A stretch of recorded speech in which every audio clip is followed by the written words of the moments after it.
കണ്ണാ, എന്താ മേശാന്തി?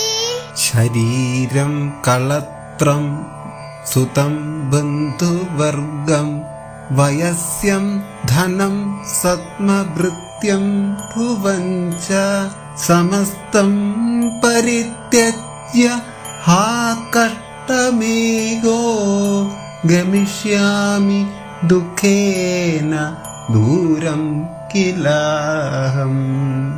മനസ്സ് വല്ലാത്തൊരു അസ്വസ്ഥതമാണല്ലോ കണ്ണാ.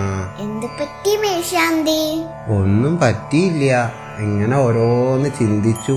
ചില ജീവിതത്തിലേ ചില സാഹചര്യങ്ങളൊക്കെ വരുമ്പോഴേ ആരും ഇല്ല എന്നുള്ളൊരു തോന്നല് കണ്ണാ. ശരീരം കളത്രം സുതം ബന്ധുവർഗം ഇങ്ങനൊക്കെ തുടങ്ങി നമ്മളെ എന്റേതെന്ന് വിചാരിക്കുന്നതൊന്നും നമ്മുടെ കൂടെ ഇല്ല എന്നൊരു തോന്നല്. അതൊന്നും അത്ര കാര്യാക്കണ്ട മേശാന്തി. ജീവിതത്തില് ഭാര്യ, മക്കൾ, ബന്ധുജനങ്ങൾ എന്റേതെന്ന് കരുണ്ടത് എല്ലാം ഇപ്പോഴും കൂടെ ഉണ്ടാവണമെന്നില്ല. ഞാനില്ലേ കൂടെ, പിന്നെന്തിനാ സങ്കടം? അതൊന്നും കാര്യാക്കണ്ട ട്ടോ. കാരണം മാത്രമേ ഉള്ളൂ മേശാന്തിക്ക്.